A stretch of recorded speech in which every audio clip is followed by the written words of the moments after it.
There are moments in history when the world turns, not with the thunder of armies or the rise of kings, but with something far quieter, yet infinitely more devastating. In the middle of the 14th century, Europe stood on the edge of such a turning.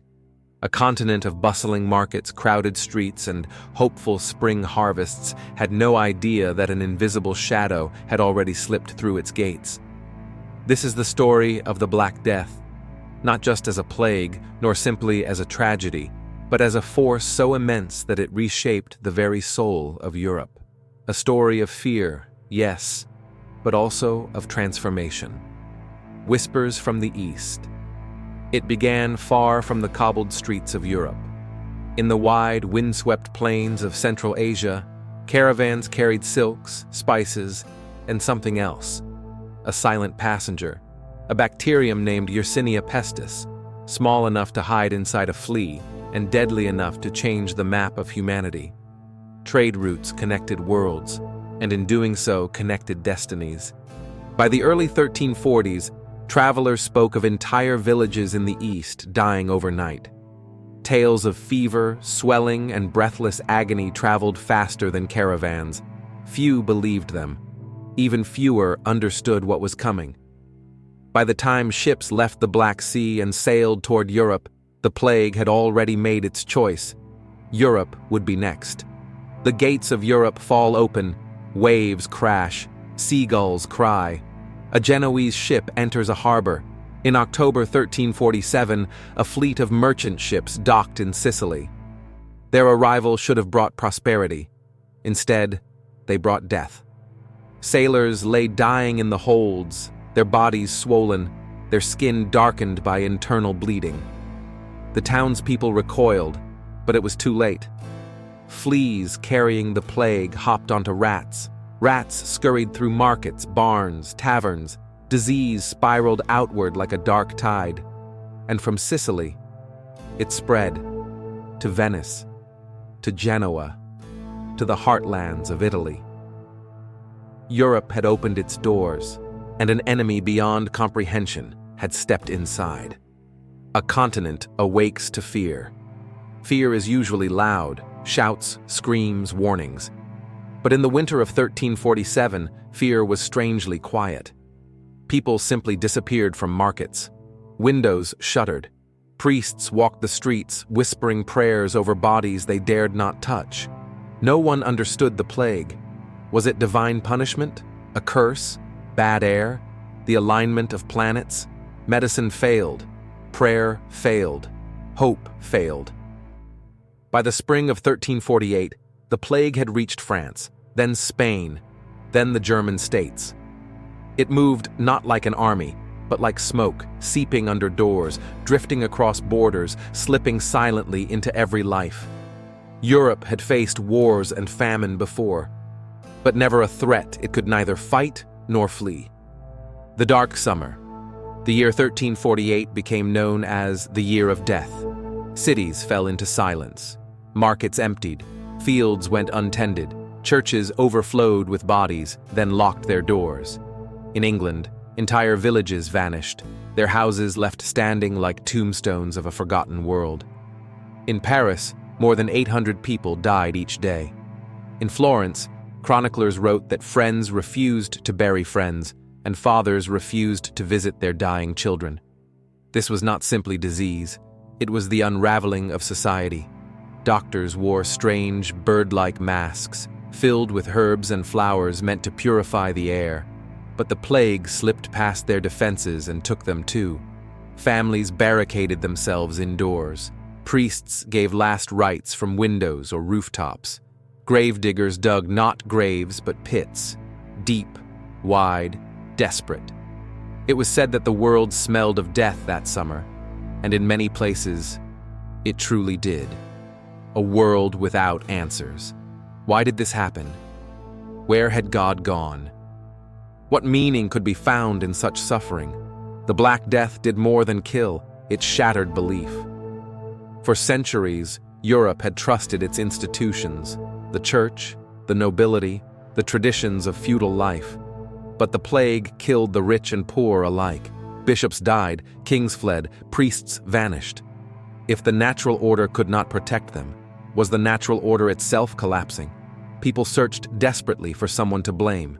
Some blamed foreigners, some blamed minorities, some blamed the stars, others blamed themselves. But the truth was simpler and crueler. Europe did not have the knowledge it needed to understand the invisible world. Not yet. The survivors and the scars. By 1351, the first wave of the plague receded, but it left behind a continent transformed. 1 in every 3 Europeans was dead.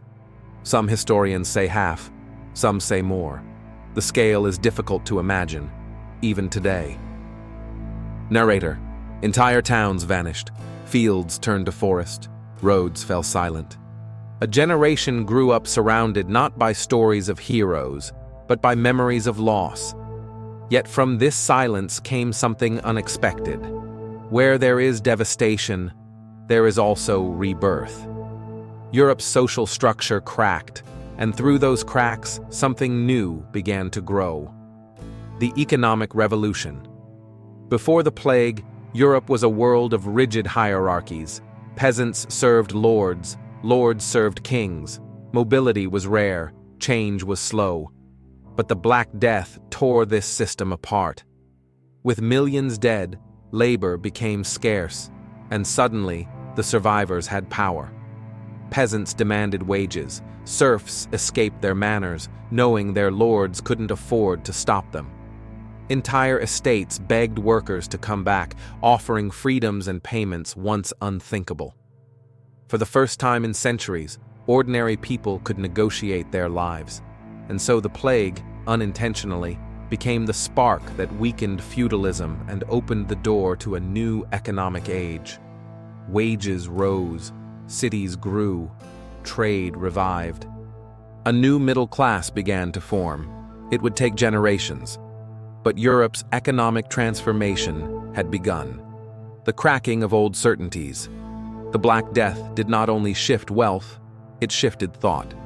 For centuries, Europe had looked to the church for answers to every question. Why do we live? Why do we die? What is our place in the universe? But during the plague, the church had no answers. Clergy died in equal numbers. Prayers didn't stop the infection. Miracles didn't come. This spiritual disillusionment sowed seeds of doubt, quiet at first, hidden beneath grief, but powerful. If authorities could not protect people, if traditions had failed, then perhaps the world needed new ways of thinking. And so, in the decades that followed, scholars looked back to ancient texts. Artists reconsidered human nature. Thinkers questioned the order of society. The early embers of the Renaissance glowed faintly in the intellectual dusk. The plague had shaken Europe's faith, and in doing so, opened space for imagination. The birth of modernity. It may seem strange that a tragedy of such scale could become the foundation of something new. Yet history often works this way. In the aftermath of the Black Death, universities grew, literacy increased, trade networks expanded, scientific curiosity deepened. The questioning of old beliefs slowly turned into innovation. Innovation grew into exploration. Exploration transformed into discovery. Some historians even argue that without the shock of the Black Death, the Renaissance might not have unfolded as it did, nor the scientific revolution, nor the modern world that followed. From devastation came reinvention. From silence came a new voice. From loss came the possibility of change. The human heart of the story. But beneath the charts, the economics, the social shifts, there is something far more important: the humanity. We often speak of history as though it is shaped by great leaders, mighty empires, or sweeping forces. Yet the Black Death reminds us that history is also shaped by the quiet, invisible, and unpredictable, by the fragility of life, by the resilience of communities, by the ability of ordinary people to rebuild after unimaginable loss. For every village that vanished, there were survivors who planted fields again. For every family broken, there were children who grew up determined to create a better world. For every fear, there emerged courage. Europe did not return to what it had been. It could not. But it moved forward, scarred, wiser, changed. Echoes into the present. The Black Death is not merely a medieval memory. It echoes across our world today. In medicine, in demographics, in economics, in our understanding of pandemics, resilience, and recovery. It challenges us to ask, how do societies endure catastrophe? How do cultures reinvent themselves? How do human beings find hope after despair? The Black Death did not end Europe.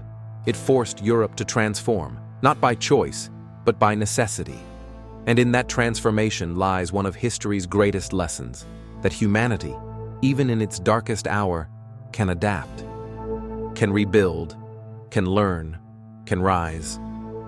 Conclusion. A Continent Remade. Look at Europe today, its cities, its universities, its ideas, its modern institutions. Many of them, strangely, unexpectedly, trace their roots to the 14th century, to a time when death walked the streets and the future seemed impossible. The Black Death reshaped Europe forever, not through intention or design, but through the unstoppable force of life responding to loss. And so this story is not simply about a plague. It is about what comes after the plague, about the quiet strength of survival, about the long arc of renewal. History remembers the Black Death as a time of darkness, and it was. But it was also the moment when a new Europe began to breathe. From ruin came rebirth, from sorrow came change, and from one of humanity's greatest tragedies emerged the fragile, determined beginnings of the modern world. Subscribe, Timeless Questions channel, for more thought-provoking stories about philosophy, history, and the unseen forces shaping our world.